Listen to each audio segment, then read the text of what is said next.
Hello, everyone, and welcome to Full Time, where we take you around the world of soccer, locally, regionally, nationally, and internationally. The Full Time podcast is presented and powered by 91 Network.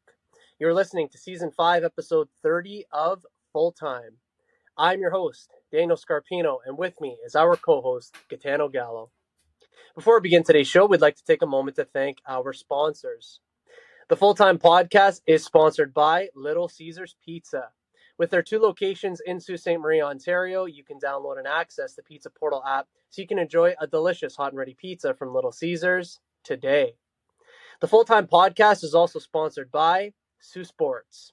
To check out Sioux Sports and all of their articles, announcements, and streaming platforms, including True Host Media and True North Radio, visit siouxsports.com, as well as Sioux Sports TV on YouTube, Facebook, TikTok, and Instagram. We remind our listeners that recordings of Full Time occur weekly or bi-weekly, and uploads to all of our platforms for public viewing and listening occur weekly or bi-weekly as well. Folks, we are delighted to have you with us here on Full Time, and we hope that you are all well. We are here together for this final time in Season 5 here on Full Time. This is incidentally our 80th episode together on the show. How are you this evening, my friend? I'm doing good. You did nutmeg me last week when we played, so that's always a positive. But yeah, it's weird that this is the last episode of Season 5. I was still living with my parents when we started this season. So kind of to look back at, the 30 episode kind of length of this season's been incredible. So thank you for having me with you for it. It's been a pleasure. Oh, without doubt, man, the journey has been long, but certainly worthwhile. And as we always say, the journey is just beginning. We still have a long road ahead of us, and it all starts with our show here this evening. In tonight's show, we will discuss the Champions League final, the Conference League final, and regional as well as provincial soccer. As always, if anyone would like to listen to our previous content, please check us out at Full Time on all platforms of 91 Network. And without further ado, Gitano, and to everyone who has taken the time to tune in here today for the final time in Season 5, let's kick off. We get today's show started with taking a look back at the Champions League final. The final was contested this past Saturday, May 31st, between PSG and Inter. A final that was much anticipated and longed for by footballing fans across the globe would turn an unusual result. A quick start from PSG saw them create chance after chance through waves of constant pressing, which led to possession of the ball in Inter's half. 2 goals in the opening 20 minutes for PSG felt like so much more going into the halftime interval for the way in which the opening 45 minutes were dominated by PSG. Not resting on their first half laurels, the foot remained on the gas for PSG, and they would utterly and completely control the game en route to scoring another 3 goals in the second half, hardly ever being tested by Inter. An on-field performance in a Champions League final that would mark the largest margin of victory for a team ever in the competition's history sees PSG win their first ever Champions League final by a score of 5-0 over their opponents, Inter. Gitano, I don't want to overstep. I don't want to speak out of turn or over the top, but the performance from PSG was nothing short of brilliant in my opinion, and as far as I'm concerned, they were nearly flawless in the game. A 5-star performance, if you want to call it that. As mentioned, this was the largest margin of victory ever in a Champions League final. The previous record was held by AC Milan beating Barcelona in 1994 by a score of 4-0.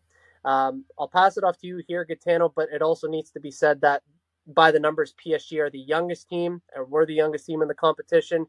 Inter Milan were the oldest team in the competition. So experience did not beat youth, and quite frankly, Inter Milan just did not show up. The floor is yours, my friend. Yeah, it's kind of hard to look past that performance. I don't really care who you put against that PSG team. If they're going to play like that, they were going to steamroll pretty much everyone.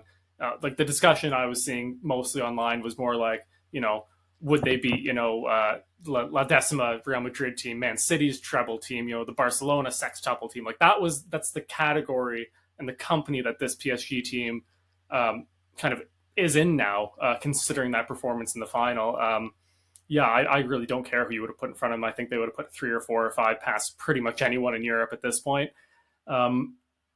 Inter just, I don't want to say Inter didn't show up. I think they tried, and they just PSG had answers for everything. Only gave up 0.49 expected goals. So basically, that PSG backline didn't really do much all game. That's probably one of the easiest, in terms of like an important game, part of the easiest of Gigi Donnarumma's life. Yeah. Didn't touch the ball much, didn't have to do much.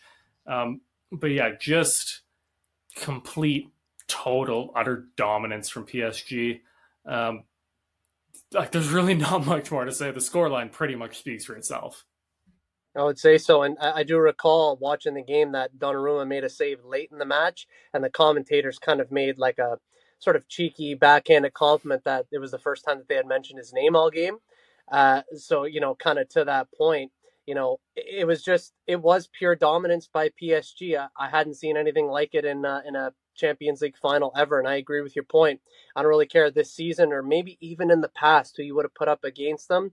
That's probably a win for PSG given the way that they played. And again, not an experienced team, but that youth, man, they ran that game, and tactically, Enrique had answers to absolutely everything. To your point, it was a sublime performance on behalf of PSG.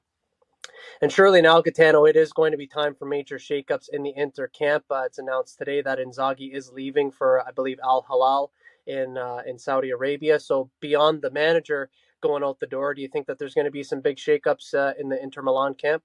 Yeah, I think there just kind of has to be, given the age of that squad. I think this is probably the end of like that group's window. Especially with just how competitive Serie A is alone. Like, not even just talking Europe, just Serie A in itself. The amount of retooling that squad is going to need, considering the kind of age profile right now, it's going to need a little bit. Plus, you're going to have a new manager coming in with new ideas, a new system potentially. So yeah, I think for all intents and purposes, like the window is shut for this AC or for this Inter Milan team. I think so too. It's time to turn the page and go to the next chapter. But probably who isn't going to be going to the next chapter, Gitano, is this PSG team. Would you say that it is possible that this young, amazing squad can stick together for years to come? And if so, what does that spell for the future for everybody else in European competition? Yeah, so from like the footballing side, like why would you leave you're always going to win the like League One, you're going to probably always win your French Cup. The goal is always to be kind of competing at least in the quarter semifinals of the Champions League. Um, so there's really kind of, in terms of footballing, no reason to leave at this point. But on the business side of it, like PSG are one of the teams that they're going to pay you the highest wages. If teams want a player from this PSG team, they're going to have to pay a premium on top of a premium to pry them away because they're so young. So I really don't see this team kind of fading anytime soon. The scary thing is, Scarps, is we talk about kind of youth versus experience. Well, now they are youth with experience. They've been there, they've done there, they've climbed the mountain. Um, Scary times ahead. Yeah, I would say so, man. An unbelievable side, and for years to come, should they stick together, if they stick together, likely that they will stick together. It's going to be a tough go for everybody else going up against them in the Champions League. It was an unthinkable scoreline, but the final did not deceive our eyes. 5-0, and PSG are your Champions League winners for 2025.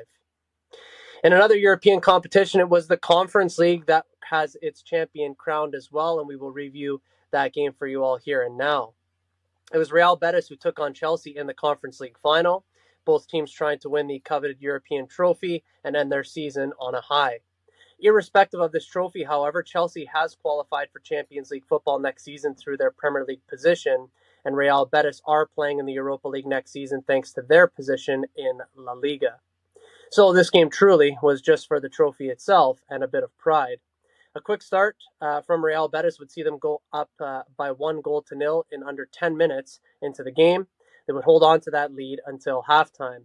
In the second half, tactical adjustments and a newly awoken Chelsea would see them put 4 goals past Betis, which would take them all the way to a 4-1 victory and the claim of the Conference League champions. Gitano, kind of a tale of two halves, really, in this final here, but Chelsea get it done with 45 minutes of excellent work in that second half. Your analysis and your opinions on this match, sir. Yeah, the game kind of played out half how I thought it was going to and half how you thought it was going to. Where Chelsea for the first half really weren't doing much. It felt like they were just kind of coasting, and maybe like just not at their best at all. Kind of what we had seen from them for most of the Premier League season, just like not quite. Nothing was quite clicking. Everything was just a little scattered. And Real Betis took advantage of that early goal. Whereas in the second half, it feels like Chelsea remembered, oh yeah, like we're actually like Premier League footballers who are quite good at playing soccer. And they kind of all kind of clicked for them. Enzo Fernandez had a fantastic second half. I think he had a goal and 2 assists, if I'm correct. Just incredible performance from him. I know it's the Conference League final, but that's what you pay like 100 million euros for if you're Chelsea. Like to be able to turn that switch on and change a game like that was extremely impressive. And yeah, kind of ended up being I don't want to say lackluster, but a little less dramatic final than we were maybe hoping for, because Chelsea got all those late goals to kind of put the game to bed. But yeah, really, like this is your perfect example of a game of two halves.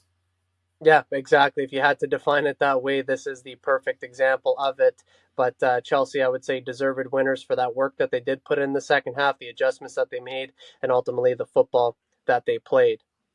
And with that, all European Cup competitions are done for yet another season. G, an absolute blast, my friend, covering all three of these European competitions with you, sir. Can't wait to do it all again next season.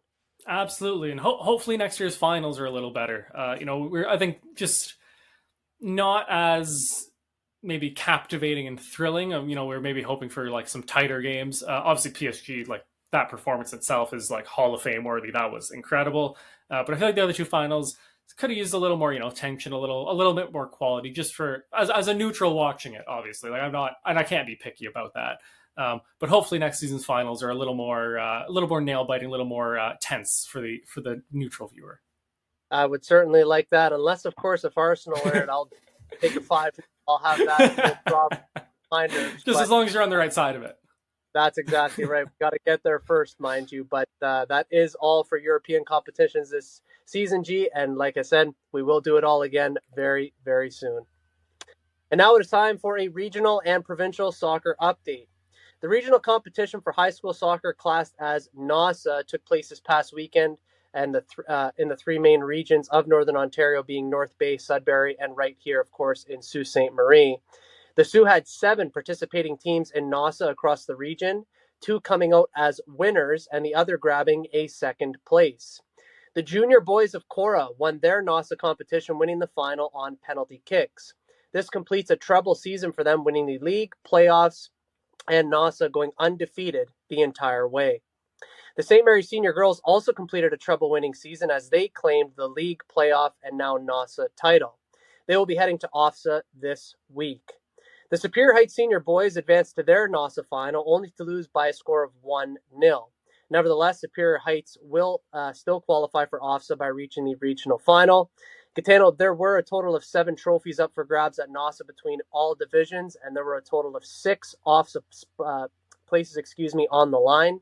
The Sioux claims 2 out of 7 trophies and 2 out of 6 OFSA places.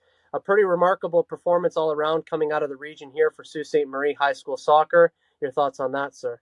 Yeah, well, first of all, like shout out Chorus Junior Boys and Mary Senior Girls on trebles. That's just like stupidly impressive, especially the Cora Boys going undefeated. That's a ridiculous accomplishment for them. That'll be remembered in that school for years and years to come. Also, shout out St. Mary's Girls because they're going to OFSA, right? So they're also going for also undefeated too, by the way. Okay, yeah, okay. Also undefeated again. That is silly, an undefeated treble, especially given the circumstance of the season. But also they're pushing for the quadruple. Could happen, man. Could happen. But yeah, no, that's to claim 2 of the 7 trophies and 2 of the 6 spots is just it's huge for the Sioux. We don't have the biggest population in the region. We don't have maybe the best facilities and access to facilities. But it just proves that the people, the kids here, the coaches, everyone involved is just like top tier. It's extremely impressive, and I'm oddly proud to be from the Sioux, given that achievement. No doubt. And just for the football that was here, I was basically there for every single kick of the ball this past weekend, whether I was reffing or simply watching. And I have to say, I was actually really impressed with the quality of football that was on display from the teams here locally and the teams from out of town as well. And of course, with Cora Junior Boys winning that undefeated treble, St. Mary Senior Girls doing that as well. Superior Heights has a really cool story as well. They lose the city final to Cora. They then go and play Cora in the semifinal of NASA, beat them, get to the final. Of course, lost 1-0, but put up one heck of a fight. So they're going to OFSA as well. So a really cool story there as well. And now the focus will shift for the senior divisions to the prestigious OFSA competition. As mentioned, the St. Mary Senior Girls will head to OFSA this week to compete at the Provincial Championship Tournament in Kingston, Ontario. Superior Heights' senior boys team will also head to the Provincial OFSA tournament this week, and that is also ironically hosted in Kingston, Ontario. Both of these teams will have the biggest and best opportunity to represent their school and their city at this prestigious competition against the best of the best in the province. What can you say that this opportunity means to the players, the coaches, the schools, as well as our soccer community at large? Yeah, I mean, like I was talking about the trebles, like if you go and pull off a quadruple, like that is